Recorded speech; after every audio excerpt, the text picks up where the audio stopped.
Good evening, ladies and gentlemen. Welcome to the first ever 4LadsHadADream live podcast. My name's Stevie Clifford, and joining us tonight is regular sidekick Mr. Chris Jack, senior sports writer for the Evening Times and Sunday Herald Group. Chris, how are you, mate? Hi, Stevie. Thanks for having us on. Good to be here. And also making his pod debut is Andy Newport from the PA News Agency. Andy, how are you, mate? Very well. Thanks for having us on. Thanks to both for joining us, and thanks to everyone for tuning in. This is a bit of an impromptu thing. We don't normally do it live, so be prepared for anything to happen. Dogs barking, kids coming down asking to use the toilet are all possibilities. And we're going to gloss over Sunday's result very quickly. Nobody really wants to spend a lot of time listening to that, I'm sure. We're going to talk about Rangers transfer window. We're going to talk about whether or not we've done the right thing.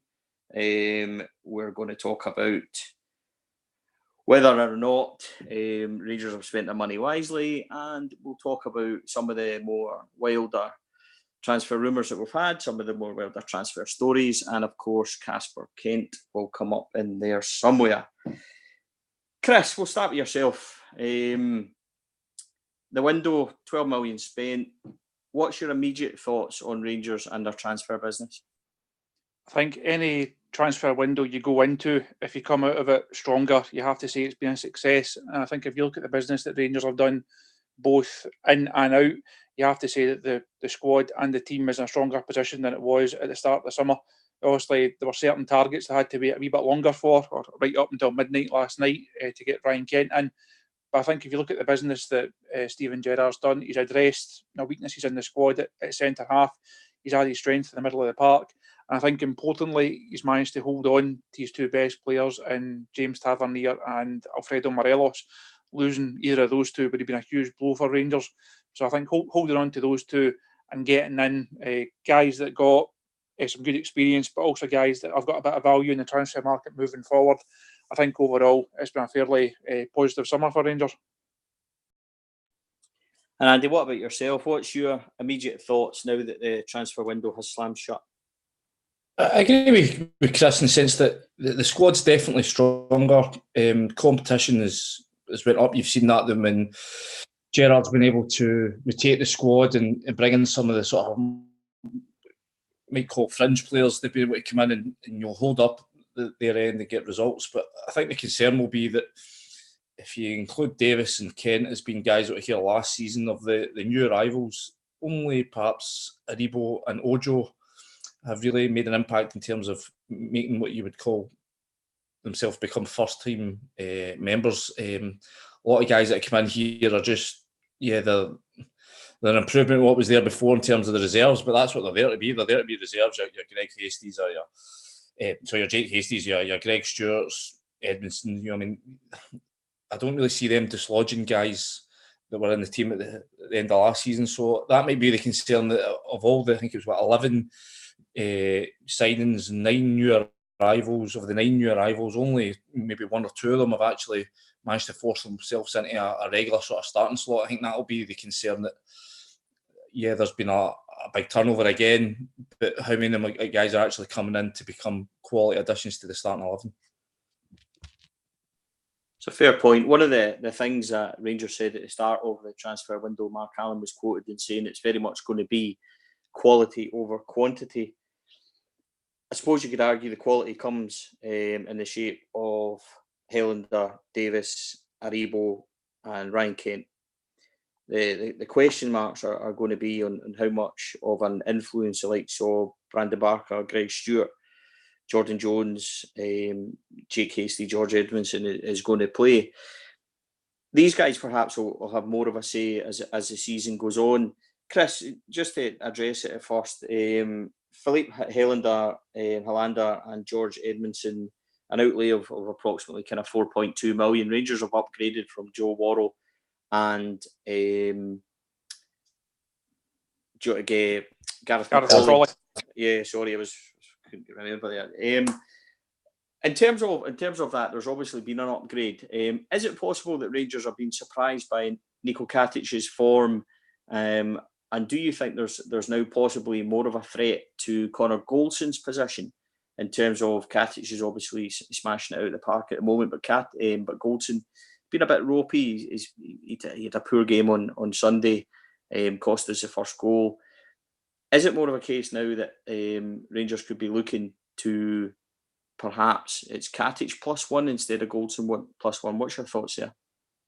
I think that should be the case going forward. I think Big Nico has done nothing to deserve losing his place in the team. Once Stephen decides that Helander is up to speed and he's the one that he wants in the side, I think it should be Katic and Helander as your first two.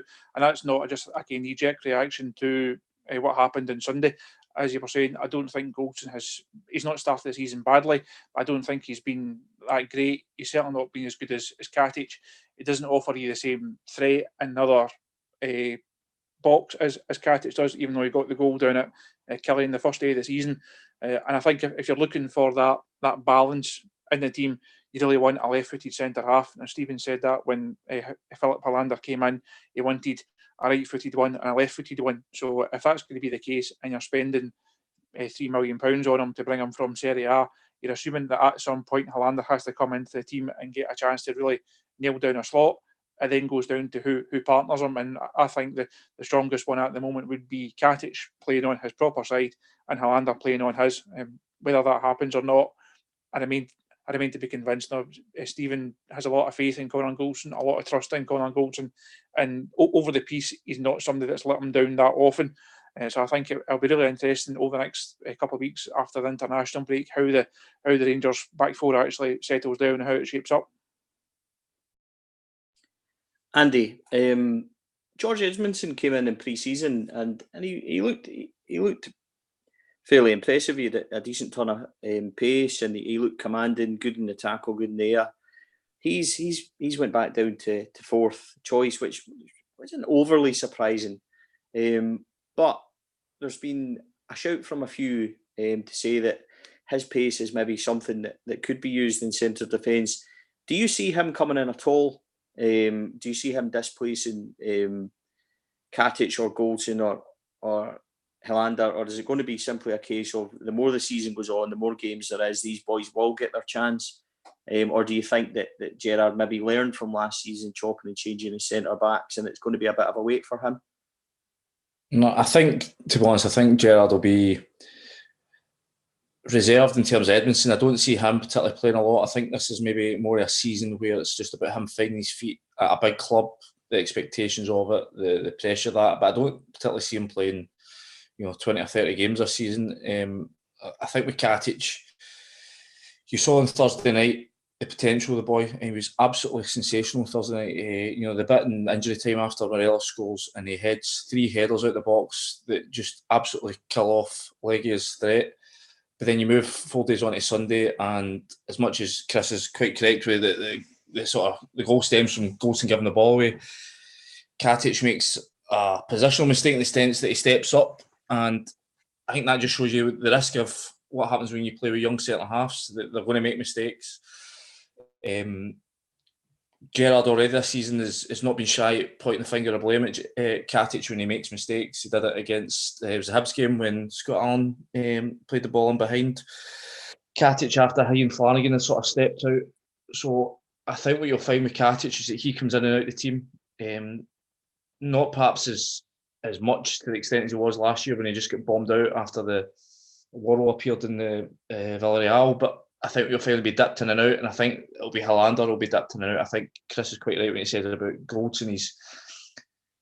Goldson's very much Steven Gerrard's man. He trusts him. You heard him speaking about him a couple of weeks ago at a press conference. He was, he holds him up in that sort of high regard alongside your McGregors and your Steve Davises. He has his implicit trust. Yeah, okay, made a mistake at the weekend, but that's what happens when you're trying to sort of play out from the back.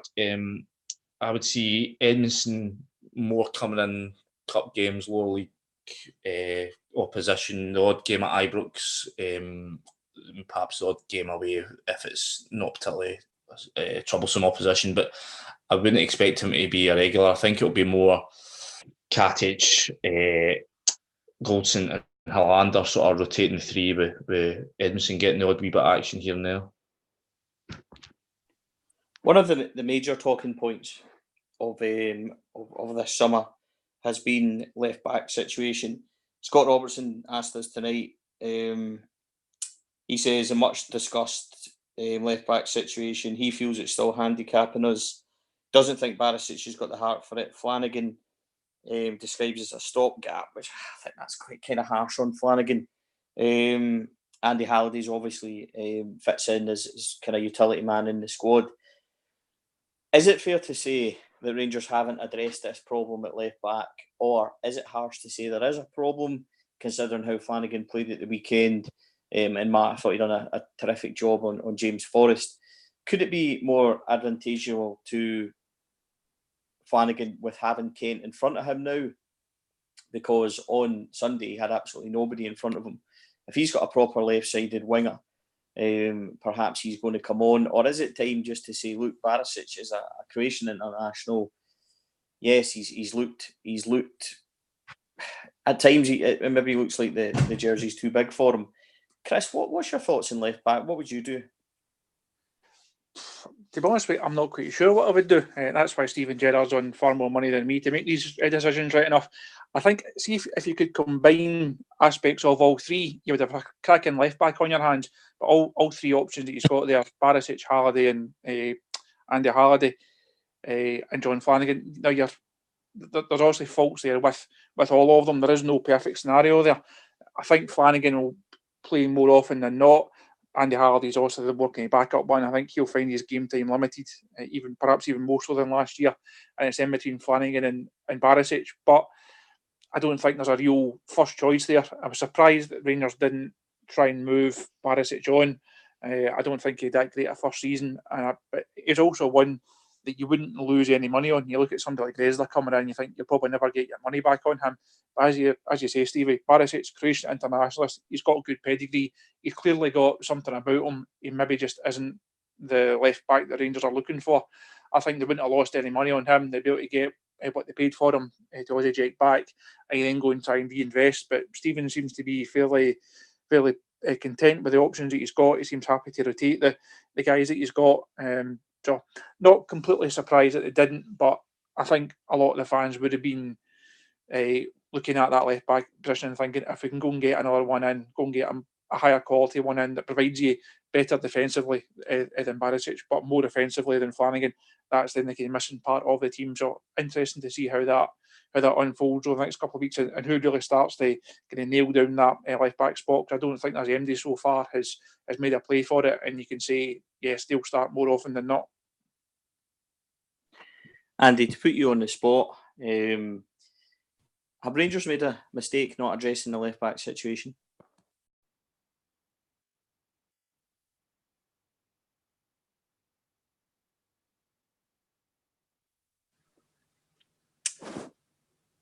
Chris, we'll come to you on that. Andy, I don't know, he's probably nipped away today. Sorry, say that again, or you were cutting out there.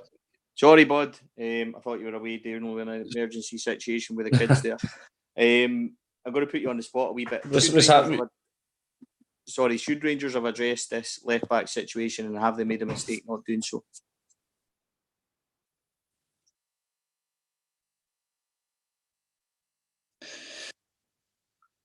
I think if you are bringing in 9 new players and you've already addressed that last season the left back was an issue, then it's probably something that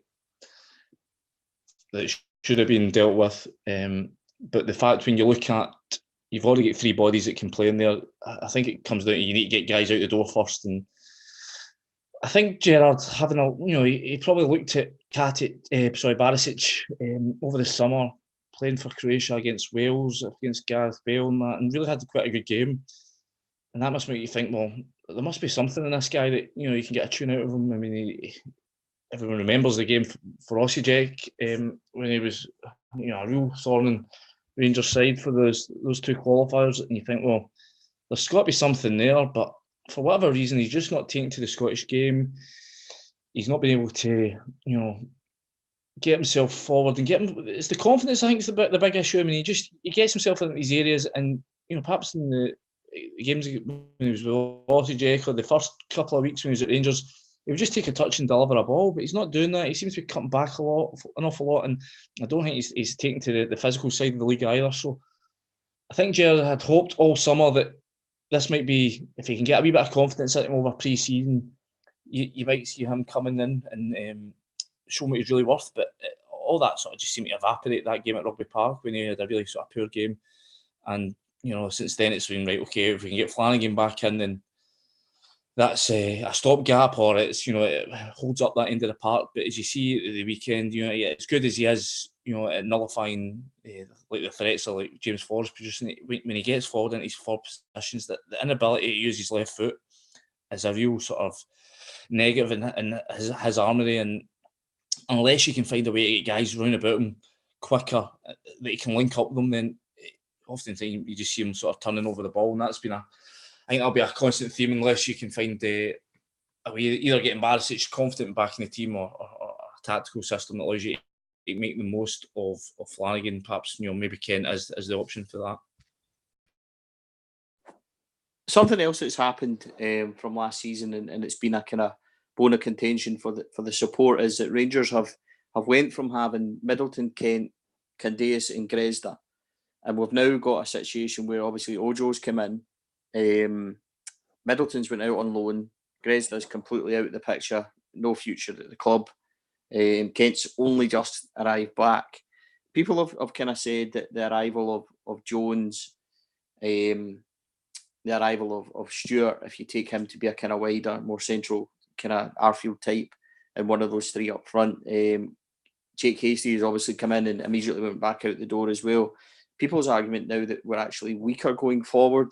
Ojo needs to be given time, in my opinion, to kind of, he's shown glimpses of brilliance, but I think like any typical winger, he's going to be a bit kind of up and down in his game.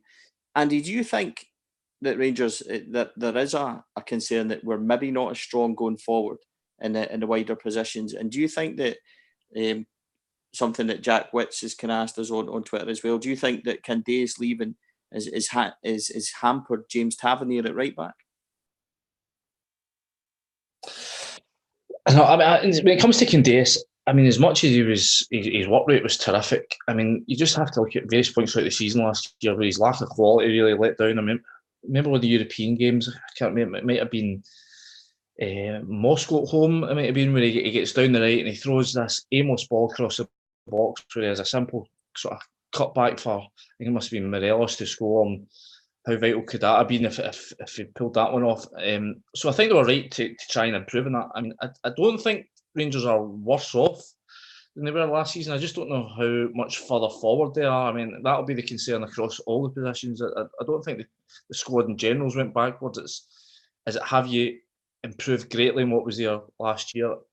I think in terms of Ojo, for me, there's a lot of sort of similarities to the way it was when Kent came in last year. It maybe took him a few weeks to find his feet and get confident and get up to the full speed in terms of playing at Ibrox. And again, that pressure of you being a first team player, and every game's got to be a victory, and no half measures. But what's impressed me about Ojo is that whilst finding his feet, he has contributed goals, he has contributed assists in the way that perhaps Ryan Kent didn't do for the first wee while when he was there. So if there's more to come from him, that would be encouraging from my point of view. And I think Gerrard's already said a few weeks ago, obviously before Sunday's game, that he felt there's a lot more to come from the team, and I think there is too. I think Aribo, the more he gets settled in and gets used to the demands and expectations of being a Rangers player, should grow if he switches on like that. I mean, I think the concern would be, is he going to turn out to be an Ajaria type figure who is just so languid and laid back that he never really fully, gets going and gets up to full speed. But if he can understand that, especially in games like Sunday's Old Firm games, that you can't go and try to dink the ball over Scott Brown. It's a 50-50. You have to go through the man, take the man and ball, and worry about where the ball ends up afterwards. Then I think you've got the basis of something that could be promising. Again, as much as anything with Rangers, it's about talent. Talent's maybe what 50% of the formula. The rest of it is all about what's between the ears, and if you're not attuned to the mental pressures of playing for Rangers, then you're going to struggle. That's a good point. I think the thing is, and what the maybe surprising to the new boys is that the likes of on Thursday when maybe Joe Rebo and Shea Ojo maybe didn't have the best games, but because it turned out to be a fantastic night and result for the club, it kind of elevated. Nobody really worried about the form that they were in. Chris, coming on to obviously Sunday, a major disappointment.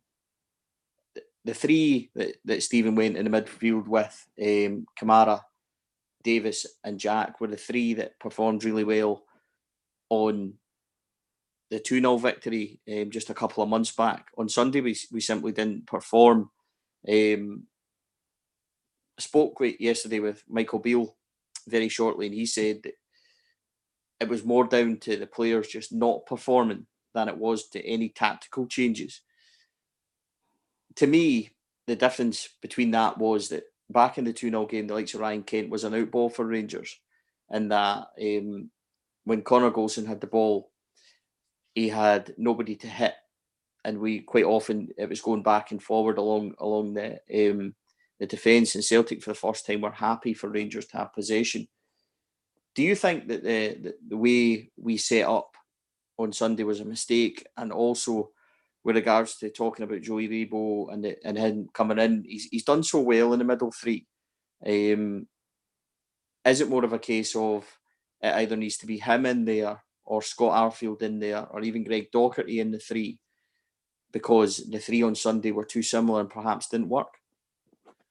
I think Sunday kind of goes down to both sides of it. I don't think the team was set up correctly, but too many of the players just didn't turn up. I think if more players had been 7 or 8 out of 10, the system wouldn't really have mattered as much.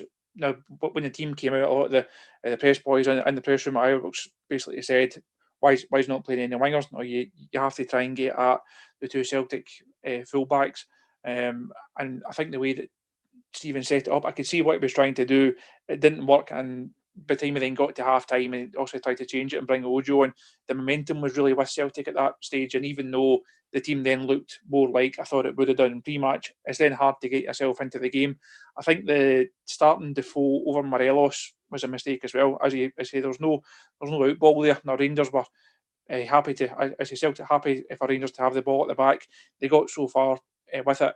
Neither then had to go back, make a mistake like Connor Golson did. They didn't really have the chance to get up the park, and there was no real support to Defoe. I think if you have Morelos there, he offers you more as a key target through the middle. So I think Stephen will learn quite a lot from it. I think we've seen that Aribo probably can't play, certainly against Celtic, and perhaps in the bigger games, can't really play that line up, and is then better as the midfield three. But I think Sunday was mainly down to too many guys just didn't perform. I thought Steve Davis did okay. Ryan Jack was kind of okay, not terrible, but not great. Kamara didn't have a good game at all. He's really been off the boil in the last couple of weeks for whatever reason. And then you look at the guys further forward. Aribo contributed very little. Arfield couldn't really get into it. I think the international breaks probably come at a good time for him to give him a bit of a break. And as we were saying, Defoe had no support and very few chances. So I think Stephen got it wrong, but I think the players need to hold their hands up to that as well. Moving on to the big one of the summer, and Ryan Kane, it's really has been, and Chris and Andy, you'll both know this, the amount of times that this deal has been apparently close, apparently done, apparently, Rangers were going to do it, and then it's been dead, and this has really been the Rangers transfer saga of the summer. There's always one come the window, and Ryan Kent's been it. We were told, obviously, a couple of weeks ago that it was very much dependent on beating Warsaw and going through, and then we would try and make a move for a loan to buy, which Liverpool quickly knocked out the park, and we were told then it would need to be, a permanent transfer. Chris, we got the nod on Sunday night that it was game on, and those that follow the Twitter would have followed our tweet that said tomorrow would have been a better day.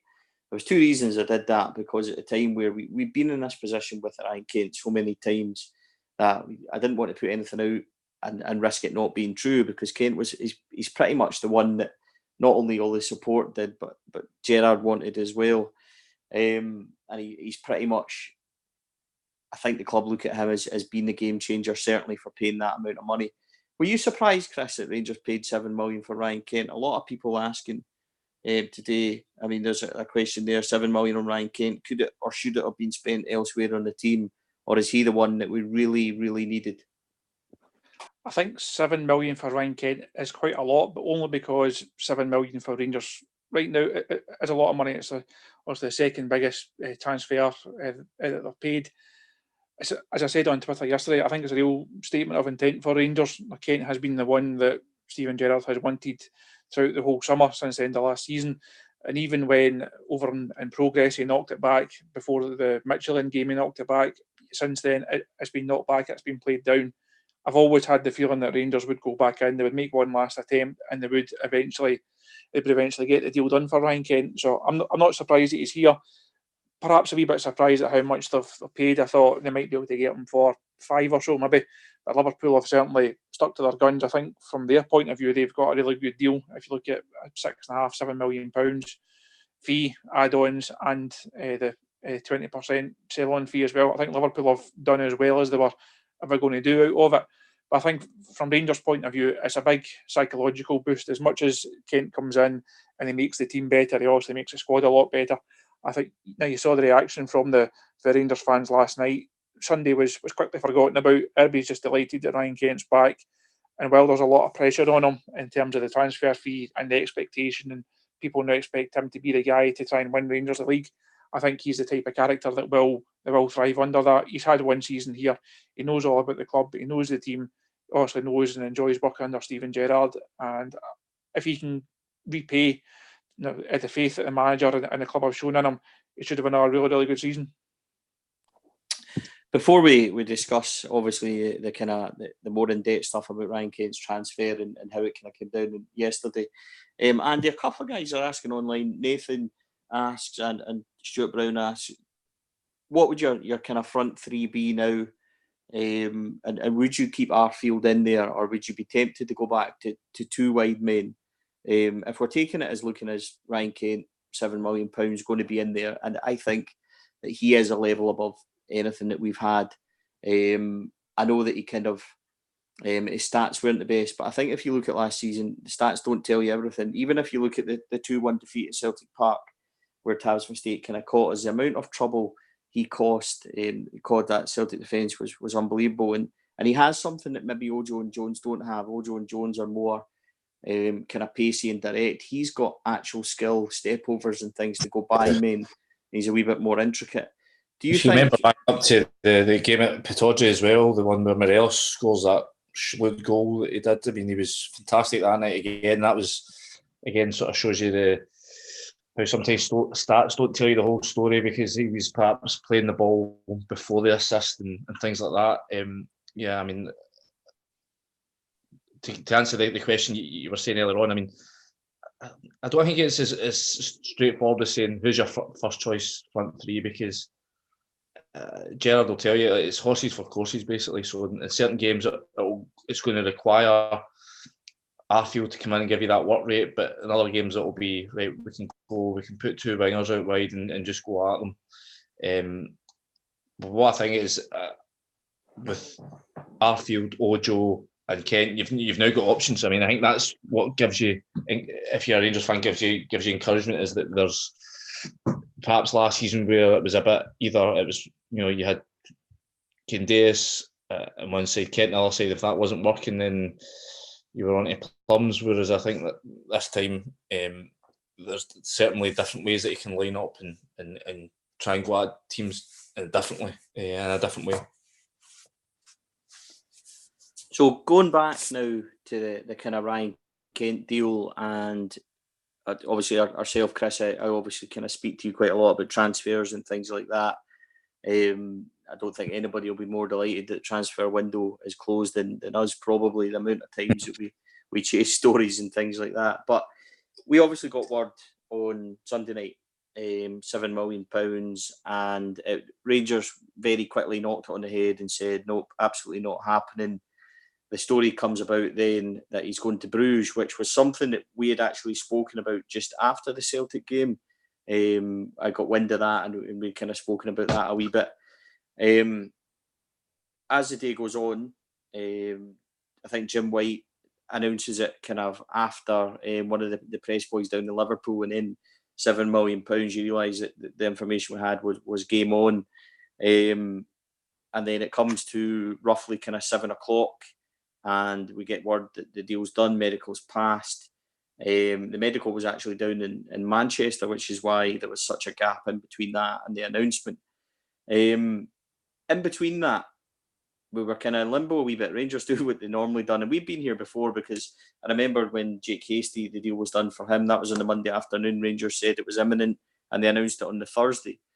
So it didn't really come as a surprise to kind of anyone that deal with this. It was somewhat surprising, shall we say, of how it came about that we were kind of nerves were settled when Ryan Kent's brother Casper put out a wee 10-second video from his Instagram, which I think it's fair to say that only Rangers fans could get so excited about a £7 million player and completely lose their train of thought and make his brother Casper #1 trend on Twitter for his Instagram.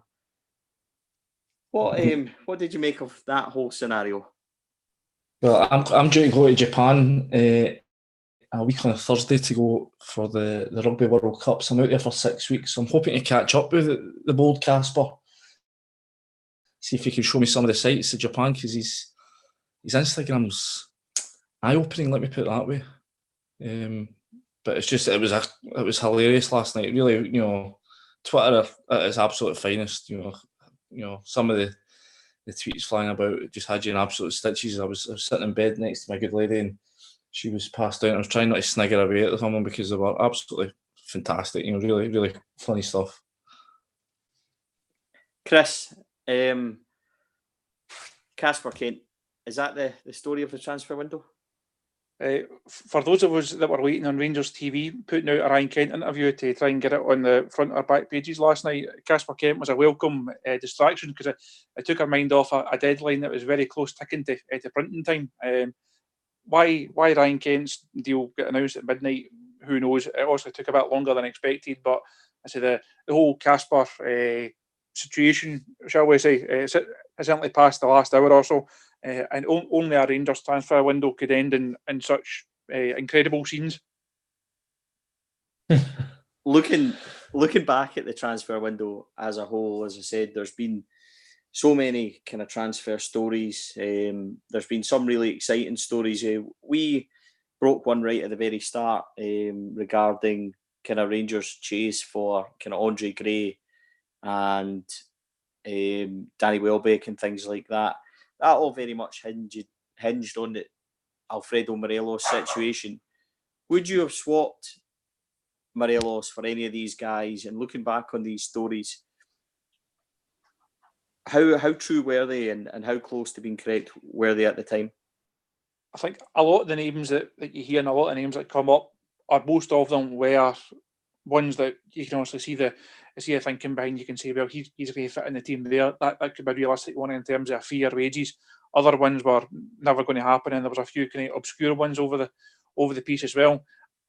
When it comes to like Gray and Welbeck and all the other strikers they were linked with, that was only going to happen if Alfredo moved on. If Rangers sold Morelos early on in the window, then obviously had to go and sign a striker. As soon as Steven Gerrard said last week that Morelos was going nowhere, any striking names that came up yesterday, I noticed the guy Kanati come back up again yesterday. As soon as Morelos, it was confirmed that Morelos wasn't going anywhere, there was no chance of Rangers signing a striker. They're not going to go and spend that kind of money on a third choice striker to be behind Morelos and Defoe.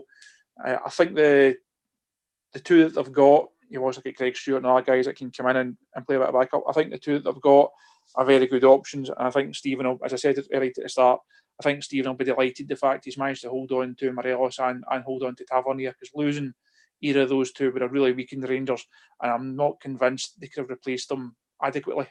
Trying to find a 30-goal a season striker on the wage budget that Rangers have got is nigh on impossible. And I think trying to find somebody of Tavernier's style to fit into the team, but also the role he's now got as captain and the role he's got in the dressing room, that would have been a huge loss to them. So I think the manager were fairly delighted he's managed to hold on to the two of them, and also knocked down a few of the more kind of obscure names that were doing the rounds over the last couple of months as well. Andy, what's the best transfer story that you've heard from Rangers over the course of the summer? So I think when was Lallana? Was that this? Something else seemed to merge into one, but the Lallana one was one that was really sort of caught interest. But you just know that these things are never really going to happen. I mean, the money involved a lot of the time is just so prohibitive. I mean, like the things like Daniel Sturridge. I mean, he's on ridiculous sums down south where he was before leaving. As much of these, you would love to see these guys come up to Scotland, and especially when all of them are sort of very close to being in their prime. You just know that the finances involved these days just make it really difficult for clubs for our Scottish clubs to pull these kind of transfers off. That's why it is kind of remarkable that Rangers have went to the extent of paying this sum for Ryan Kent. I mean, as much as £7.5 million is pretty much peanuts down south. I mean, it's astronomical sums for us up here, especially given what Rangers have been through in recent years. So, I think that Ryan Kent, I mean, as much as he was here last year, it shouldn't be sort of downplayed how much a coup it is for Rangers to get him here, and for him to be so desperate to come back here. I mean, he probably had opportunities to go elsewhere during the transfer window, but he was determined to come back here, and that says an awful lot about what he's willing to give to the cause up here. I think that he'll be desperate to make this move go well, seeing as he has fought for it. I mean, Gerrard actually said a few weeks ago that if it was going to happen, it would probably have to be that Ryan Kent sort of made the moves himself and fought for the move and demanded the move, and that seems to be precisely what's happened. Chris, delving back into a wee bit of what's been another really busy transfer window, what's been your favourite stories that probably I've came to you with, or ones that you've heard over the summer that we can share now? There's been a few kind of obscure ones. Obviously, you had as Andy was saying, you've had Daniel Sturridge, you've had Lallana. I think James Milner's name bizarrely came up as well. The Martin Skirtle's name did the rounds once every 3 or 4 days, it seems. There's a few of them, and there's guys that you were checking the names out, and word came back, no, nobody has ever even heard of this guy. So if I've never heard of them, I'm certainly not going to be signing them. There's a few kind of obscure ones along the way. That obscure, I can't even remember their names. But that just showing you how these things work now.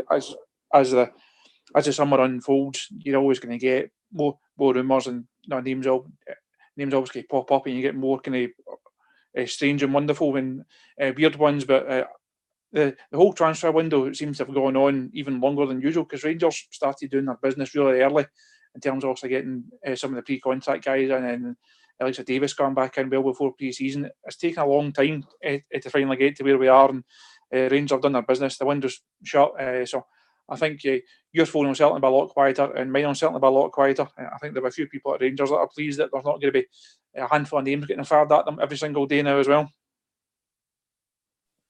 Some of my favourite stories that we've had over the summer that we've obviously went and checked out was the early link in the window for Stuart Armstrong of Southampton. That was one that we chased. That was doing the rounds and seemed to be on fire story-wise for a good 24 hours, and then obviously knocked down, died a death. The other one that came up quite recently, which was really interesting, Borna Barisic potentially going out the door to Napoli for big money, for really huge money. Actually, I think when we were talking about it, we were set to drive him there ourselves. These kind of things obviously didn't materialise. So looking at it now, we've obviously brought in, a good number of bodies. We've spent upwards of 12 million. Andy, on the spot again, has it been a good window for Rangers? Are you happy with where they are? Or are you concerned about anything overall? Time will tell. I mean, that's the wimp's answer on this one. I definitely think they're as strong as last season. I don't think there's any suggestion suggesting that they've went back. I know that there's concerns about, perhaps the forward areas that they haven't, they don't look quite as strong as they were last year. But I think they're okay in that sense. I think, especially with Kent coming back. I mean, and I fully expect to see Kent go on another level or two this year. I think Ojo will get better. I think Aribo, if you can get it drilled into him what it means and what's required to play at Rangers, I think he's definitely got the talent to do it. We've seen that early doors. Left back's an issue. I mean, I think, as we've discussed, my concern would be if Flanagan's going to play there, he has an inability to make the most of attacking situations just because he's so one-sided. May cause for concern, and it wouldn't surprise me at all to see if Rangers would be trying to address that come January. But I mean, I think they've come through the window good shape. They've managed to get rid of some deadwood. The squad's a wee bit leaner now. It's probably more manageable for Gerrard to work with. It's just all about getting the new guys, and Gerrard did say at the start of the season he wasn't looking to overhaul the squad, and he hasn't overhauled the squad in terms he's not overhauled his starting 11, but there's still been an awful lot of new faces come in, and these guys just need to get used to playing at Rangers, and it is such an onerous environment in terms of what's expected of you. I mean, if you're Greg Stewart or Jakey's as much as away now, but if you're coming from these sort of smaller clubs, provincial clubs, it doesn't matter if you don't win 2 or 3 games in a row. As long as you pick up a point somewhere along the line, and fans will generally be happy enough. But at Rangers, if you're not winning games week in, week out, the fans are on your case, and that's what these players need to get their head around. I hate to go back to Aribo, but he needs to understand with no firm games that you can't just sort of swan about in them. You need to be going hell for leather, because not so much just because it'll please the manager, because it'll keep the fans inside. And if the fans are backing you, it takes so much of the pressure off. You can just look at Katic. Katic has made mistakes in his time so far, but because the fans are on his side, it buys him that wee bit of grace. And I think as long as the guys can get their head around that they have to be at it every single game, then they'll be okay. If they can't get to that level, then they'll probably be moved on, as you've seen a number of guys have been this summer. Chris, putting you on the spot as well, I love to do it. Before I kind of go into it and can answer my own question myself, summer business, where do you think we are? Has it been good business for us, and how do you see the season panning out for Rangers? I think overall, as I said at the start, I think it has been a good window for Rangers. There's areas in the squad they could maybe have done a wee bit more in, or spent a wee bit more wisely in. There's a couple of guys that have been brought in, not really sure why. If you look at Brandon Barker and Andy King, time will tell what they offer over the course of the season. But as Andy said, overall, they're certainly not any weaker than they were this time last year. I think they're a good bit stronger in terms of squad depth than they were this time last year. I think at the start of the season, when we all did our predictions in the paper, I said that Rangers would win the league. I've not seen anything in the opening weeks of the season to put me right off that suggestion. And I think that if they don't, they will be closer than they were last season. And actually, having spoken to the manager out in Portugal in pre-season, and that his pressers over the last few weeks, he knows himself how important the start of the season is, how important the start of the season was for them, and he also knows that Rangers need to win something this year. And I think you'll see Rangers put in a far stronger challenge for the Premiership title, the domestic silverware, and we'll wait and see how the European campaign goes. But I think overall, it's been an encouraging window for them. It's been a good start to the season for them, and we just need to wait and see how they pick up after the international break now. I think a lot of what both you says, I agree with.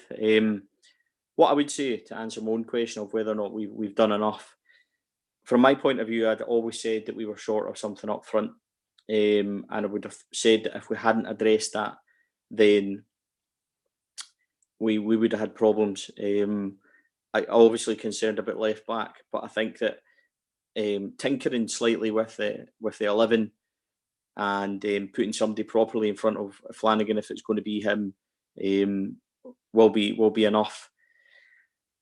I think that Ryan Kent's massive for the club, not only psychologically, as you boys said, but I also think that he is the difference. He is the jewel in the crown that we've kind of went on about most of the summer.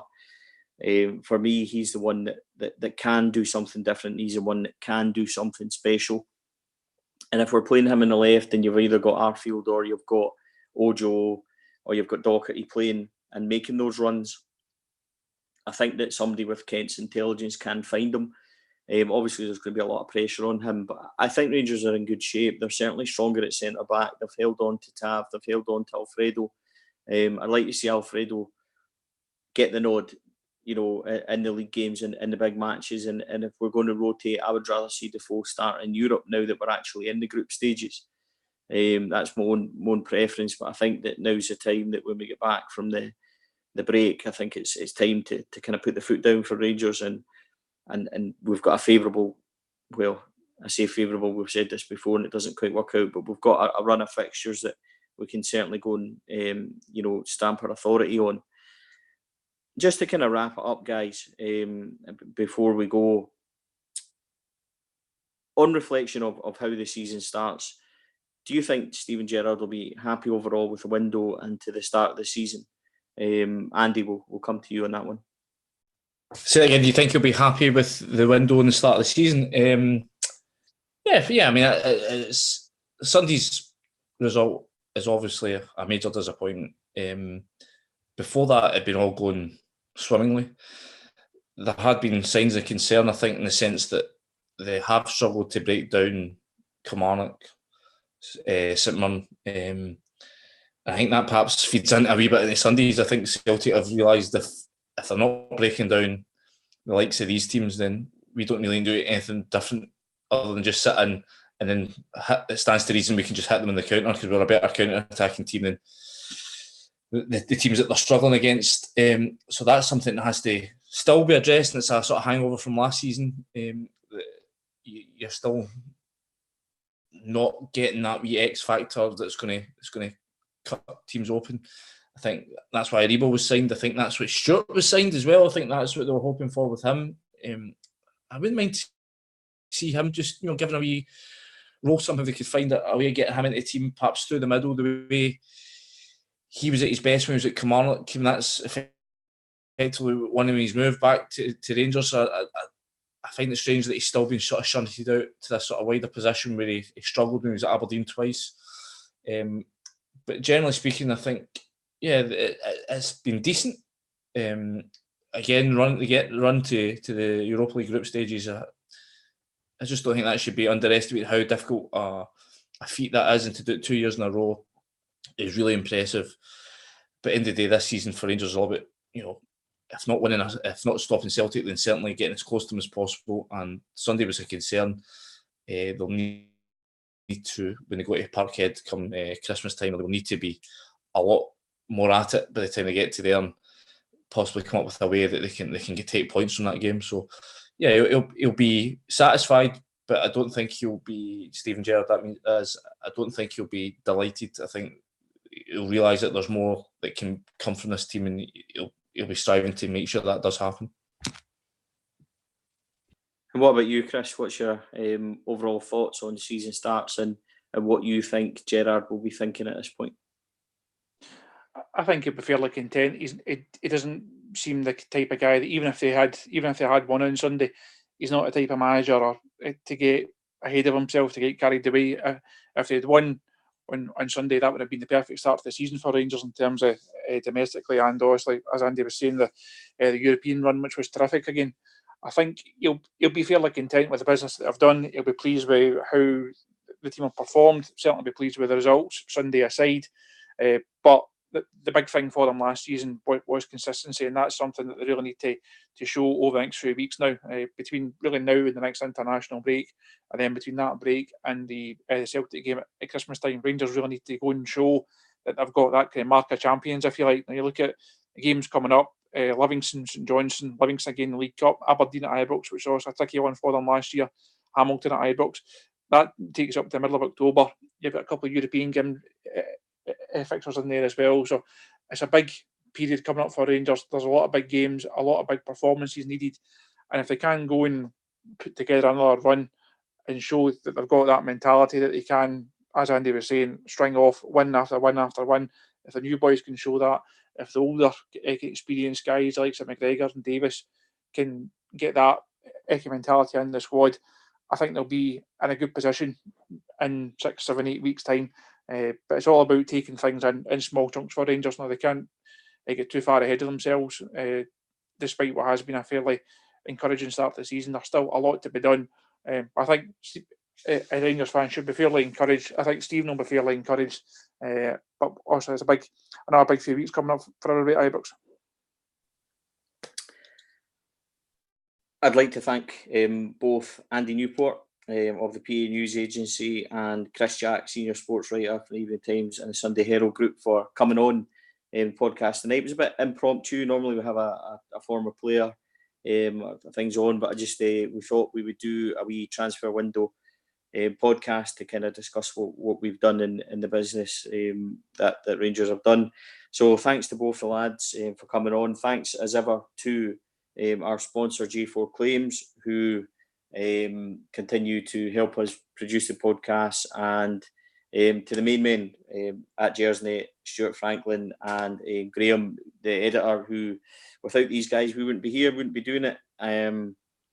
And to all you guys for listening, to all the guys that came to our live show that have helped us kind of kick back to the Rangers Youth Development Company. We've now raised £12,000 for them, and none of it could be done, and none of 4Lads wouldn't have any success if it wasn't for you guys out there.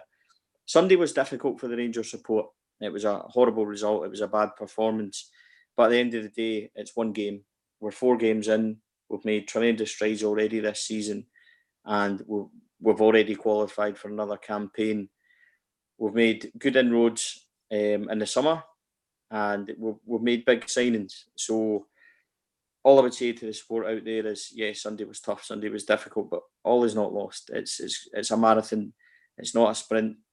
Rangers are in good shape, and it's up to us now to get behind the guys, get behind the management, get behind the club, and get back on it. Next one, Livingston at home. So on that note, just a huge thank you for everybody for listening. And as ever, until next time, ignore the nonsense, the irrelevant, and the noise. Thank you.